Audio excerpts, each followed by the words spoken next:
Even though we got pretty used to this metal covered door thing, we wanted to try something different, something a little bit more defined, textured, I guess, and preferably with a door handle. A replacement photo scan, in other words. We thought that this type of old and weathered door will serve as a nice replacement for the list of steel in the original scan. It has the interesting elements like this lock that can potentially be turned into an interactive element if we would like to, and all in all, I think it will make a great asset. So as usual, let's start with the proxy mesh export into Blender. I will turn specular lighting off.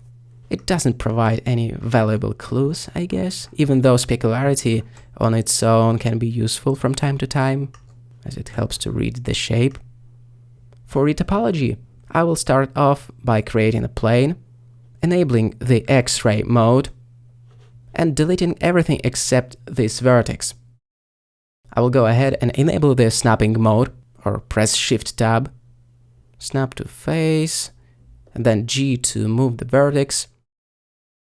We have explored this subject already throughout the course a few times, I believe, but let's repeat it once more, because that's super useful.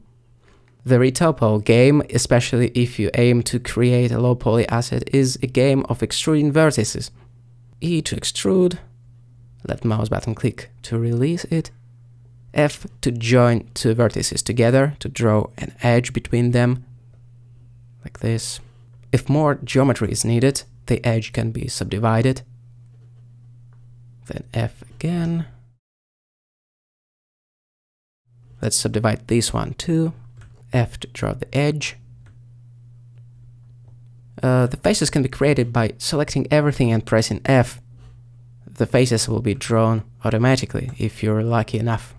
Or rather, if there are no duplicate vertices and stuff like that. Let's call this object door and start working on the door frame. In a similar vein, I'm just extruding a bunch of vertices to create the edges, and I'm using the minimal amount of geometry needed to capture the shape as usual. The thing that will help us immensely in staying true to the shape of the high poly object is displacement.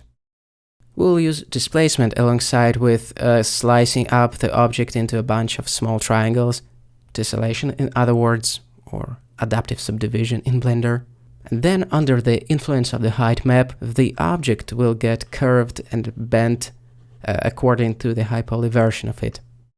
So our current low poly implementation of geometry can stay really low poly indeed.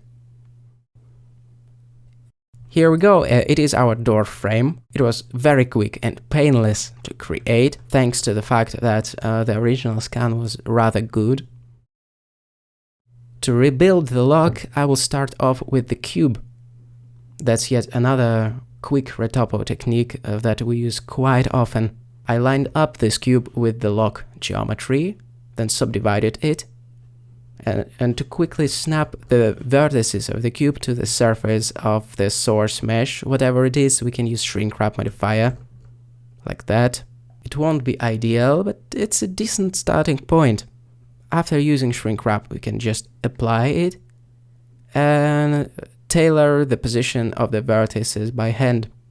No need to be extra precise with it, it's just a small object after all. Well, the exception is if it's supposed to be an interactive object in a game or something like that, then it would require an extra sculpting pass, I would presume.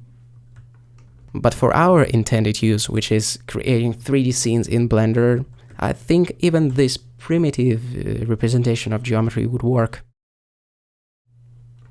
Then I'm utilizing a similar technique to rebuild this portion of the lock. I'm following along the shape of this curvy object by extruding vertices. This can be done by using the E shortcut once again. Then I'm fixing the problematic areas while isolating this object. You can isolate things by hitting the slash on the numpad. Then to grow a flesh on this bone, I'm using the skin modifier. To control the thickness, we can tab into the edit mode, select all vertices like this, press Ctrl A, and then adjust the thickness by using the mouse position. That's it for toppling this detail. I'll just adjust the endpoints by submerging them into the lock a little bit. That looks fine.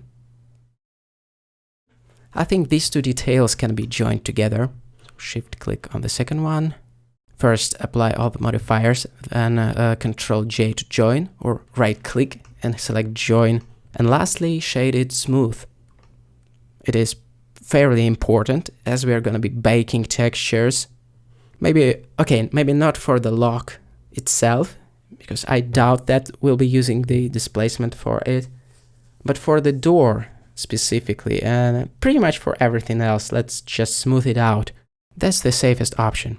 You can see the extra detail that I have created off camera. I'm sure you will have no trouble recreating it using the same techniques that we have just shown. And that's it. That's the base for the retop of this door, or for the recreation in the broader sense.